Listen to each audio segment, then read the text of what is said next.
années 60, à Tizi Ouzou, à Alger, à Blida, à Constantine, à Oran et à Annaba, comme dans tout le reste de l'Algérie, c'était au cinéma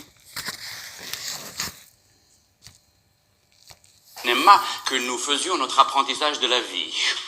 Comment se débrouiller pour se sortir des situations difficiles, comment se venger, comment réussir un hold-up, échapper à la police, résister à un interrogatoire, quel châtiment infliger au traître. Qui a tué Liberty Valance? Qu'est-il arrivé à Baby Jane? Quoi de neuf Pussycat? Chaque film était une occasion de s'instruire. Mais il y avait parfois des situations qui nous posaient des problèmes insolubles. Par exemple, on allait souvent voir des films d'horreur, très en vogue à l'époque, et dont les titres seuls nous faisaient froid dans le dos. Le cauchemar de Dracula, Dracula, prince des ténèbres, les vampires contre-attaquent. Quand à la sortie du cinéma vers 11h du soir, on rentrait chez nous en traversant des rues sombres et désertiques, paniqués à l'idée de voir soudain apparaître les vampires, on savait qu'il nous suffisait qu'on leur montre une gousse d'ail ou une croix pour les faire fuir. Mais le problème, c'est que chez nous, l'ail, ça va, mais la croix, ça ne marche pas. Même les vampires, ils te voient avec ta croix, ils te croient pas. Alors qu'est-ce qu'on fait? On va leur montrer un croissant.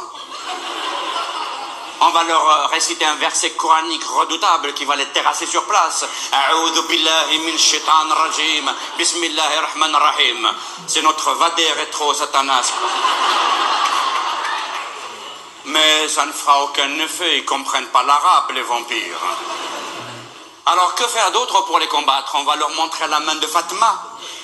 Tiens, 5 dans tes yeux, ya wahd le vampire. Vous savez que montrer la main ouverte, doigt tendu, en prononçant la formule magique 5 dans tes yeux, c'est le meilleur bouclier contre le mauvais œil qu'on vous jette. Chez nous, en général, le diable se cache dans les corps de nos amis, nos cousins et nos voisins.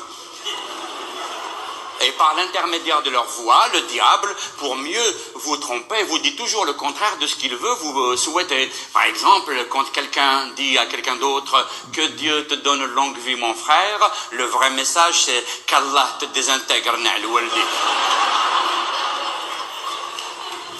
Ce qui fait, dès que quelqu'un vous fait un compliment un peu trop appuyé, il faut tout de suite sortir la quinte. Évidemment, à chaque fois que quelqu'un vous dit une gentillesse, vous n'allez pas lui balancer la sauce. Il y a des gens qui sont sincères, tout le monde n'est pas forcément habité par le diable, mais on ne sait jamais. Ce qui fait que par précaution, par prudence, les gens ont inventé un stratagème, une ruse, pour se protéger du mauvais œil, tout en évitant de choquer les amis, les cousins.